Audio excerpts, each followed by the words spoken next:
If you're experiencing issues with voice chat in Overwatch 2, follow these simple steps to troubleshoot and configure your settings for optimal performance. Step 1. Check your audio settings. Navigate to the audio settings in Overwatch 2. Ensure that the correct input and output devices are selected. Make sure your microphone is set as the input device and your headphones or speakers are set as the output device. Step 2. Adjust in-game voice chat settings. In the game settings, find the voice chat section. Make sure that voice chat is enabled and that your voice chat mode is set to either open mic or push to talk, depending on your preference. Step 3. Verify system audio settings. Check your computer's audio settings. Right-click the sound icon in the taskbar, select Sound, and ensure that your microphone is enabled and set as the default recording device.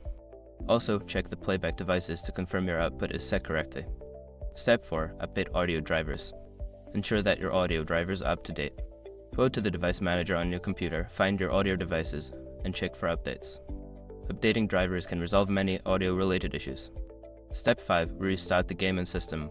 After making changes, restart Overwatch 2 to apply the new settings.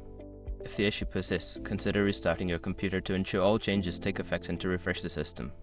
By following these steps, you should be able to resolve any voice chat issues in Overwatch 2. If problems continue, consider checking forums or support for further assistance.